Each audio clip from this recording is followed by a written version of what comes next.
সমাজকে মুক্ত করার জন্য যদি ১,৫০০ দামাল সন্তান জীবন দিতে পারে, তাহলে এই জমিনে আল্লাহর কোরআনের রাজ কায়েম করার জন্য, আল্লাহর জমিনে আল্লাহর খিলাফত ব্যবস্থা বাস্তবায়নের জন্য, পূর্ণাঙ্গ ইসলামী শাসন ব্যবস্থা প্রতিষ্ঠার জন্য, আল্লাহর দ্বীনকে বিজয়ী করবার জন্য যদি আরেকটা শহীদ ঈদগাহের প্রয়োজন হয়, সেই শহীদ ঈদগাহে ১,৫০০ নয় ১,৫ লক্ষ যদি শহীদের প্রয়োজন হয়, মাথায় কাপড়ের কাপড় পরে ইসলামী রাষ্ট্র ব্যবস্থা বাস্তবায়নের জন্য শহীদ ঈদগাহে যেতে কারা প্রস্তুত?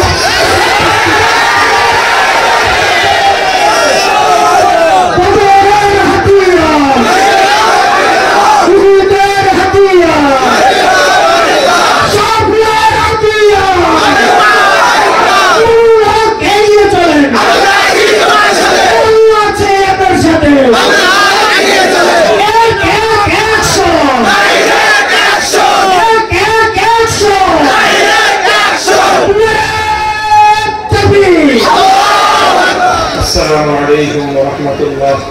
وعليكم السلام ورحمة الله. إن الحمد لله نحمده ونستعينه ونستغفره ونؤمن به ونتوكل عليه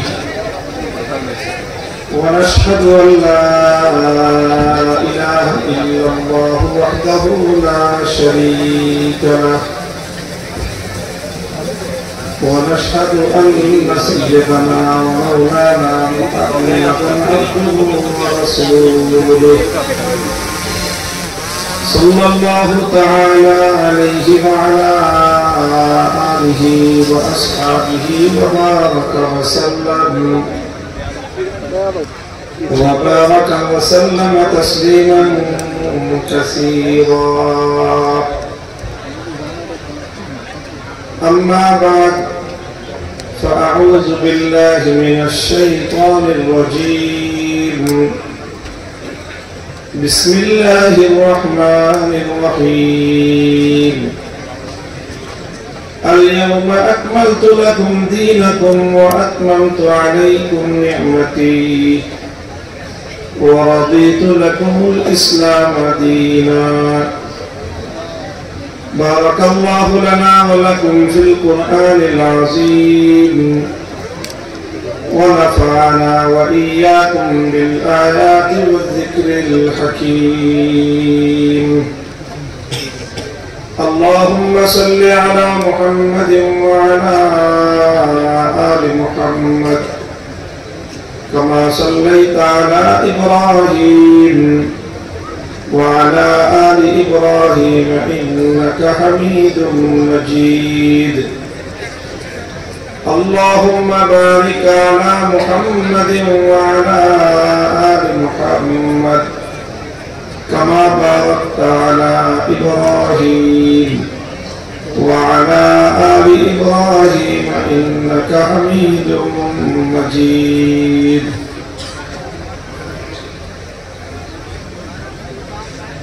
نهاية قابل احترام حضرت محترم صدر جلسہ উপস্থিত হযরত উলামায়ে কেরাম, সম্মানিত শ্রদ্ধাভাজন আমার বয়োজ্যেষ্ঠ মুরব্বী সাহেবান, সমবেত ইসলাম প্রিয় কোরআন প্রেমিক নবী প্রেমিক তাওহীদি মুসলমান ভাই বন্ধুগণ, পর্দার অন্তরালের বাসা বাড়িতে অবস্থানরত আমার সম্মানিত মা ও বোনেরা, আল্লাহ পাক রব্বুল আলামিনের অশেষ শুকরিয়া যে বাংলাদেশের ঐতিহ্যবাহী দ্বীনি শত শত বছরের গৌরবোজ্জ্বল ইতিহাসের ধারক পোরশার ইসলামী জনতার প্রাণপ্রিয় প্রতিষ্ঠান ইসলামী সম্মেলন সংস্থার উদ্যোগে আয়োজিত আজিমুশান ইসলামী মহাসম্মেলনে আল্লাহ রাব্বুল আলামিন আমাদেরকে উপস্থিত হওয়ার শরীক হওয়ার তৌফিক দিয়েছেন। রব্বে কারীমের বড়ই মেহেরবানি। এই জন্য আল্লাহ পাক রব্বুল আলামিনের দরবারে কালিমাতুশ শুকরের হাদিয়া পেশ করে আলহামদুলিল্লাহ। পোরশা বড় মাঠে আজকে হাজার হাজার এই তাওহীদি জনতার উপস্থিতি, ইসলামী মহাসম্মেলনের এই বিপুল পরিমাণ জনস্রোত বাংলাদেশের মুসলমানদেরকে, ইসলামী জনতাকে আশান্বিত করে যে ইনশাআল্লাহ আগামীর বাংলাদেশ ইসলামের বাংলাদেশ।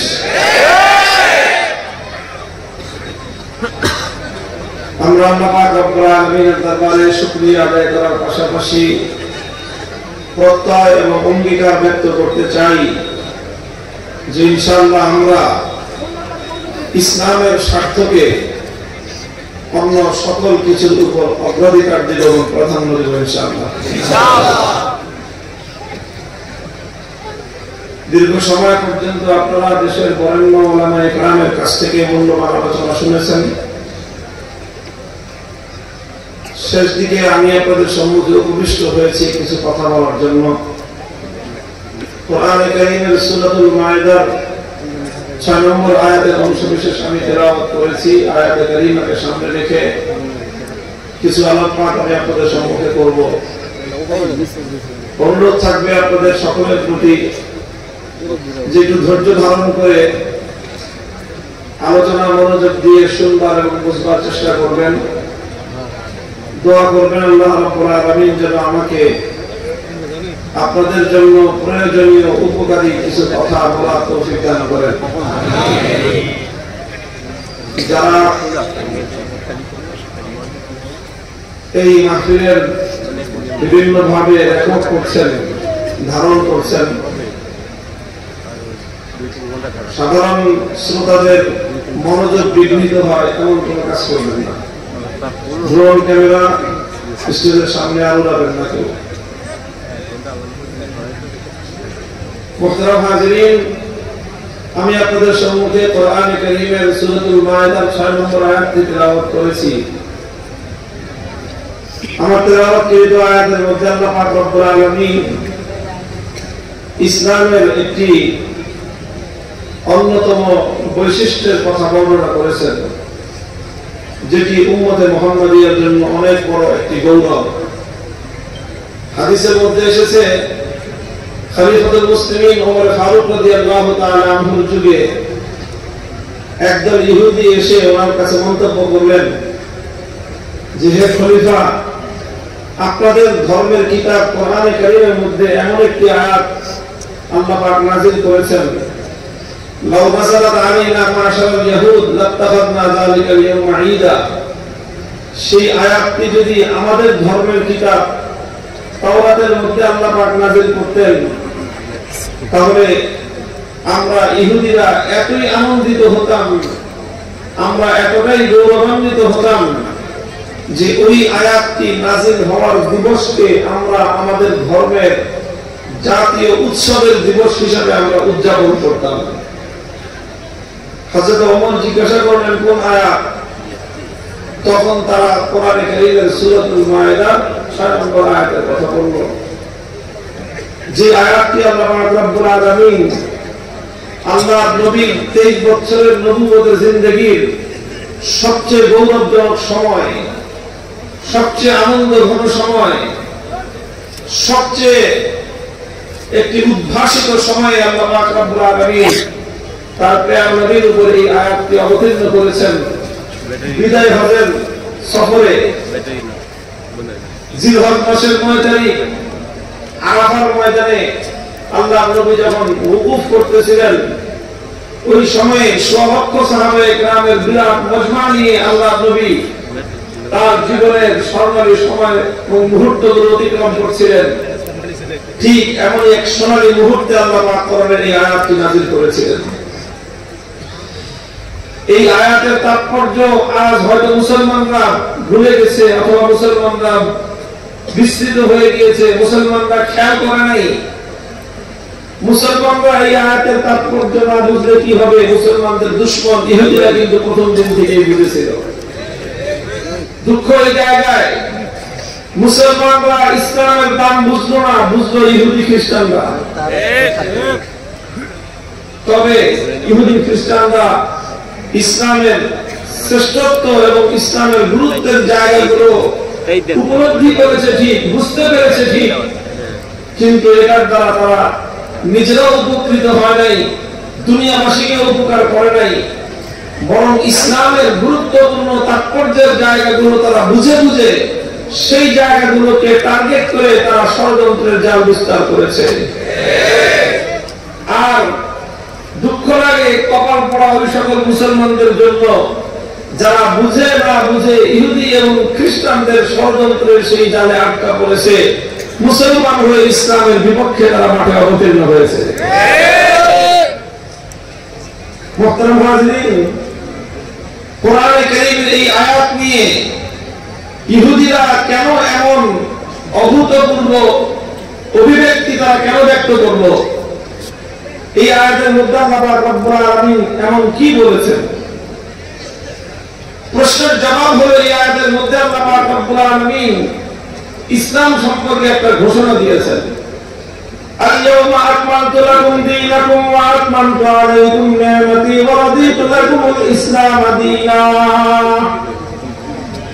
আল্লাহ বলেছেন, আমি আজ তোমাদের জন্য ইসলামকে, তোমাদের দ্বীনকে আমি পরিপূর্ণ করে দিলাম এবং এর মাধ্যমে মানব জাতির উপর আল্লাহর পক্ষ থেকে নিয়ামত পূর্ণতা লাভ করলো এবং আল্লাহর নিকট একমাত্র মনোনীত জীবন ব্যবস্থা হিসেবে ইসলাম চূড়ান্ত হয়ে গেল।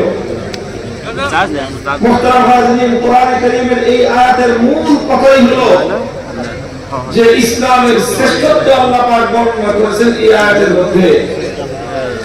ইসলামের শ্রেষ্ঠত্বটা কোথায় আমাদেরকে বুঝতে হবে। আমি কি বললাম? ইসলামের শ্রেষ্ঠত্ব।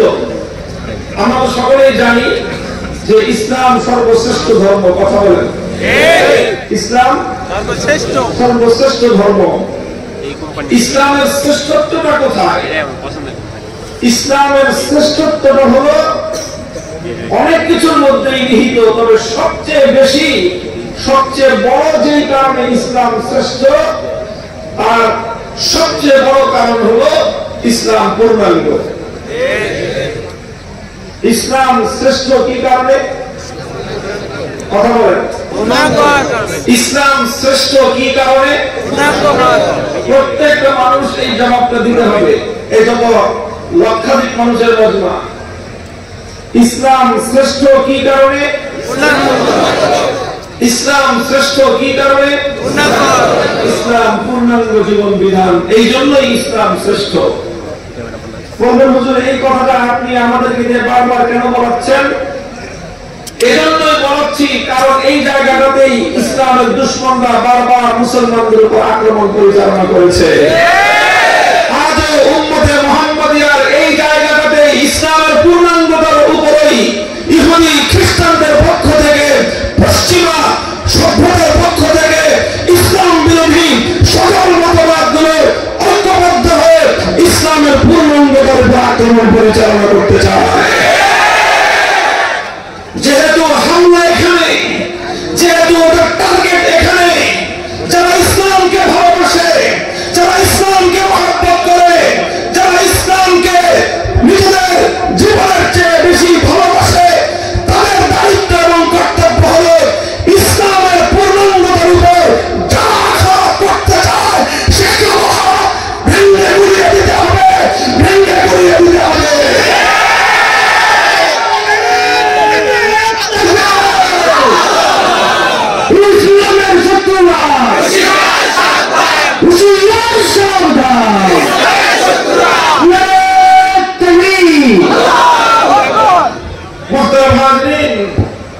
ইসলাম আল্লাহর ভাষায় আকমালতু লাকুম দীনাকুম, ইসলাম হলো একটা পরিপূর্ণ জীবন ব্যবস্থা, এক মুকাম্মাল নিজামে হায়াত, the complete code of life. মানব জীবনের পূর্ণাঙ্গ জীবন ব্যবস্থা হলো ইসলাম। এই কারণে ইসলাম সর্বশ্রেষ্ঠ ধর্ম, এই জন্য ইসলাম সর্বশ্রেষ্ঠ জীবন ব্যবস্থা, এই জন্য ইসলাম আল্লাহর নিকট মনোনীত একমাত্র জীবন ব্যবস্থা। বন্ধুগণ, এই বিষয়টা অনেক গুরুত্বপূর্ণ, অতীব তাৎপর্যপূর্ণ। ইসলামকে ইসলামের দুশমনেরা অপূর্ণাঙ্গ সাব্যস্ত করতে চায়, ইসলামকে অপূর্ণাঙ্গ ভাবে মুসলমানদের কাছে উপস্থাপন করতে চায়। ইসলামের শত্রুরা চায় মুসলমানরা ইসলাম মানুক, তবে পূর্ণাঙ্গ ইসলামকে না মানুক, অপূর্ণাঙ্গ ভাবে ইসলামকে মানুক। ইসলামের দুশমনরা চায় মুসলমানরা ইসলামকে অপূর্ণাঙ্গ বানায় রাখুক, অথচ আল্লাহ পাক রব্বুল আলামিন ইসলামকে শ্রেষ্ঠত্ব দান করেছেন তার পূর্ণাঙ্গতার মাধ্যমে। ইসলামের পূর্ণাঙ্গতার অর্থ কি? ইসলামের পূর্ণাঙ্গতার অর্থ হলে মানব জীবনের যতগুলো দিক আছে, মানব জীবনের যতগুলো অধ্যায় আছে, মানব জীবনের যতগুলো পাঠ আছে, প্রতিটি অধ্যায় প্রতিটি পাঠের ব্যাপারে ইসলামের পূর্ণাঙ্গ আদর্শ এবং ইসলামের পূর্ণাঙ্গ নির্দেশনা রয়েছে। আপনি সেটা আপনার ব্যক্তিগত পার্সোনাল লাইফ বলেন, মানুষের ব্যক্তিগত জীবন সম্পর্কে পরিপূর্ণ নির্দেশনার নাম হলো ইসলাম। মানুষের পারিবারিক জীবন বলেন, পারিবারিক জীবনের পূর্ণাঙ্গ দিক নির্দেশনার নাম হলো ইসলাম। আপনি মানুষের অর্থনৈতিক জীবনের কথা বলেন, অর্থনৈতিক জীবনের পূর্ণাঙ্গ নির্দেশনার নাম হলো ইসলাম। মানুষের ব্যবসায়িক জীবন বলেন, ব্যবসায়িক জীবনের পূর্ণাঙ্গ নির্দেশনার নাম হলো ইসলাম। সামাজিক জীবন বলেন, সামাজিক জীবনের পূর্ণাঙ্গ জীবন ব্যবস্থার নাম হলো ইসলাম। ঠিক তদ্রুপ বলতে বলতে একথাও আমাদেরকে আজ চিৎকার করে জাতির সামনে, গোটা জাতির সামনে স্পষ্ট করে দিতে হবে, প্রমাণ করে দিতে হবে, সাব্যস্ত করতে হবে। ইসলাম যেরকম জীবনের অন্য সকল ক্ষেত্রে পূর্ণাঙ্গ নির্দেশনা, রাষ্ট্র রাজনীতির ক্ষেত্রে একমাত্র পূর্ণাঙ্গ নির্দেশনার নাম হলো ইসলাম।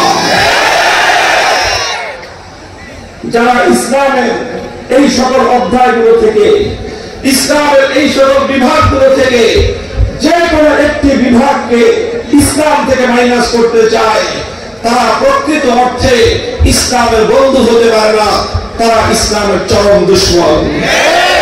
যারা ইসলামের যে কোনো বিভাগকে, ইসলামের যে কোনো অংশকে, ইসলামের যে কোনো অধ্যায়কে ইসলাম থেকে বিচ্ছিন্ন করতে চায়, যে কোনো নামেই হোক না কেন, যে কোনো বাহানায় হোক না কেন, যে কোনো ধান্দায় হোক না কেন, ইসলামের অঙ্গকে, ইসলামের অবিচ্ছেদ্য অংশকে ইসলাম থেকে বিচ্ছিন্ন করার তৎপরতা, এটা সরাসরি ইসলামের সঙ্গে আঘাত করা এবং গাদ্দারি করার নামান্তর। মুহতারাম হাজিরিন, দীর্ঘ এবং অনেক বড় একটা আলোচ্য বিষয় এটা, যে ইসলাম কিভাবে পূর্ণাঙ্গ জীবন ব্যবস্থা, মানব জীবনের কোন কোন ক্ষেত্রে ইসলামের কি কি আদর্শ এবং কি কি নির্দেশনা রয়েছে, পূর্ণাঙ্গ আলোচনা করতে গেলে একদিনে আলোচনা করা সম্ভব নয়। মানব জীবনের এক একটা বিভাগ নিয়ে ইসলামের নির্দেশনা এবং ইসলামের আদর্শ এক একদিন আলোচনা করতে হবে।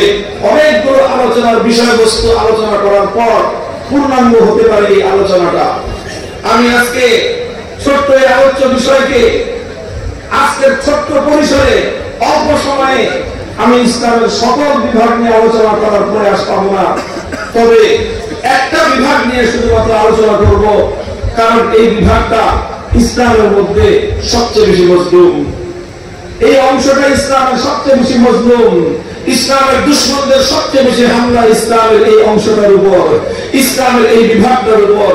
সেটা হলো যে ইসলাম যেরকম মানুষের ইবাদতের জন্য রাহনুমাই করেছে, পূর্ণাঙ্গ একটা ইবাদতের গাইডলাইন দিয়েছে ইসলাম, ঠিক তদ্রুপ ইসলাম মানুষকে পরিবার জীবন সম্পর্কে একটা গাইডলাইন দিয়েছে, ব্যক্তিগত জীবন সম্পর্কে যেমন ইসলাম একটা গাইডলাইন দিয়েছে, ঠিক তদ্রুপ রাষ্ট্র এবং রাজনীতি কিভাবে পরিচালনা করতে হবে সেই ব্যাপারেও ইসলাম একটা পূর্ণাঙ্গ গাইডলাইন দিয়েছে। শুধু ইসলাম পূর্ণাঙ্গ গাইডলাইন দিয়েছে এতটুকুই নয়, আমাদের বক্তব্য হলো পৃথিবীর একমাত্র ধর্ম ইসলাম, যে ইসলাম ধর্মই কেবলমাত্র রাষ্ট্র এবং রাজনীতি সম্পর্কে দুনিয়ার মানুষকে চমৎকার, নির্ভুল এবং পূর্ণাঙ্গ একটা নীতি নির্দেশনা দিতে সক্ষম।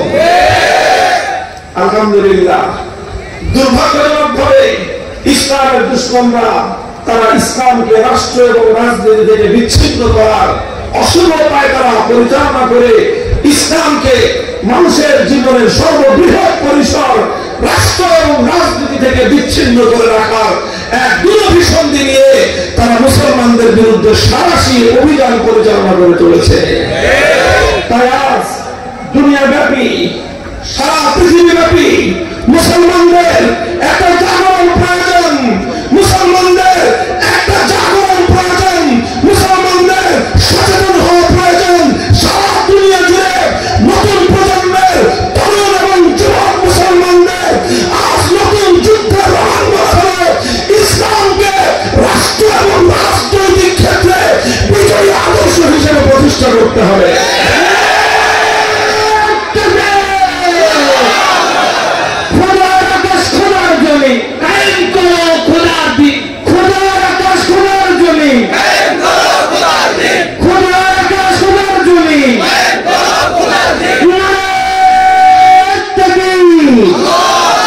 আলহামদুলিল্লাহ, আমি সংক্ষিপ্ত বিষয় ভিত্তিক আলোচনা করবো এটার উপরে।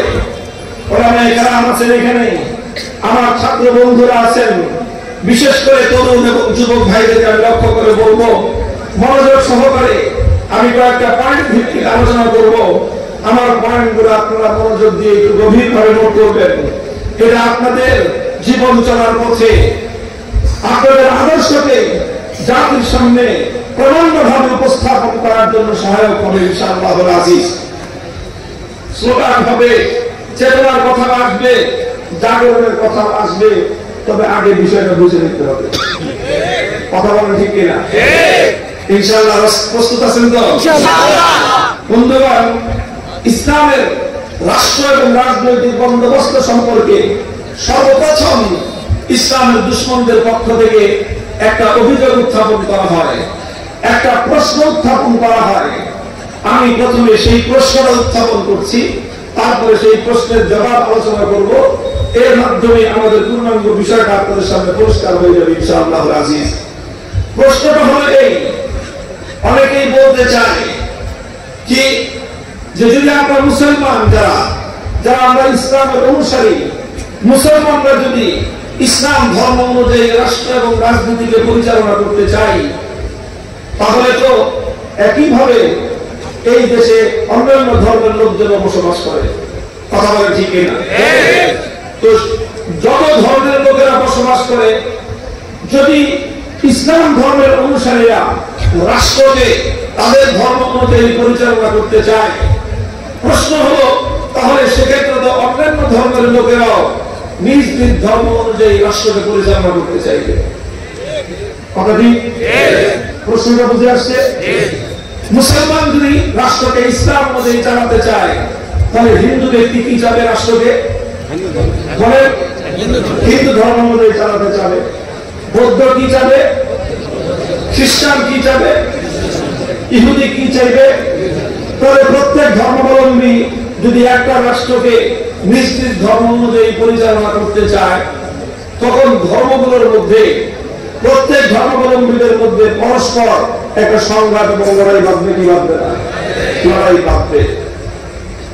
এখন তাদের কথা হলো এটাই যে প্রত্যেক ধর্মাবলম্বী যদি যার যার ধর্ম অনুযায়ী রাষ্ট্র পরিচালনা করতে চায়, তাহলে এখান থেকেই ধর্মীয় সাম্প্রদায়িকতা দেখা দিবে, সাম্প্রদায়িক সংঘাত তৈরি হবে। এই কারণেই তারা বলতে চায়, প্রশ্ন করতে চায়, অভিযোগ করতে চায় ইসলামী রাজনীতির উপর, ইসলামী রাষ্ট্র ব্যবস্থার উপর তারা অভিযোগ করতে চায় যে ধর্ম অনুযায়ী যদি রাষ্ট্র এবং রাজনীতি চালানোর কেউ চেষ্টা করে, তাহলে ধর্মে ধর্মে সংঘাত তৈরি হবে, সাম্প্রদায়িক সংঘাত তৈরি হবে। প্রশ্নটা বুঝে গেল? প্রশ্নটা বুঝতে পেরেছেন আপনারা? এটা একটা কমন প্রশ্ন। আর এই প্রশ্নের কারণে অনেক মুসলমান যারা হীনমন্য মুসলমান, ইসলামের সঠিক শিক্ষা যাদের অন্তরের মধ্যে নাই, তারা হীনমন্যতার শিকার হয়ে তারা শত্রুদের ষড়যন্ত্রের ফাঁদে আটকা পড়ে গেছে এবং শত্রুর কাছে তারা আত্মসমর্পণ করেছে এবং তারা শত্রুর সুরে সুর মিলিয়ে কথা বলতে শুরু করেছে। ঠিকই তো রাষ্ট্রের মধ্যে ধর্ম যদি পরিচালনা করতে যাই, তাহলে সব ধর্ম রাষ্ট্র অনুযায়ী রাষ্ট্র চালাতে চাইবে। তখন তখন তো দাঙ্গা হাঙ্গামা ফিতনা ফাসাদ দেখা দিবে। এই কারণে তারা বলতে চায় যে রাষ্ট্র আলাদা, ধর্ম আলাদা। নাউযুবিল্লাহ।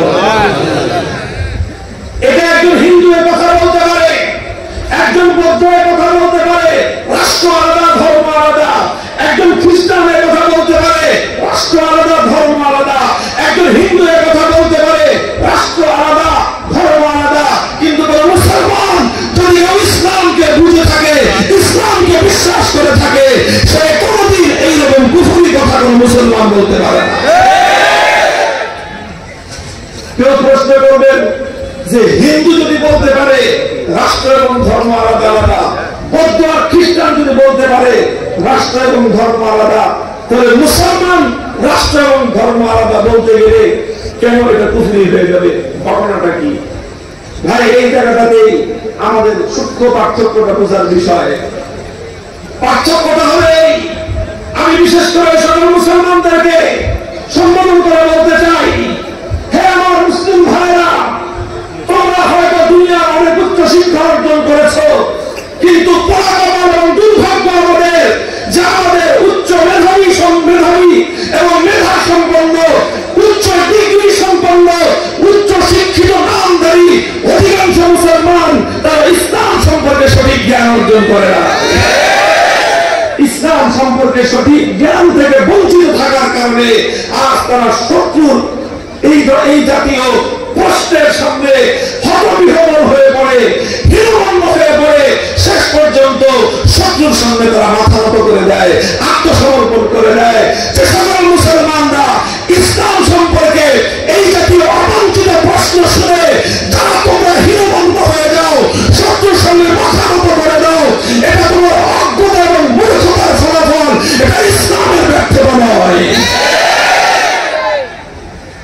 আলহামদুলিল্লাহ, আমরা এতটা হীনমন্য নই, আমাদের এতটুকু দ্বিধা নয়।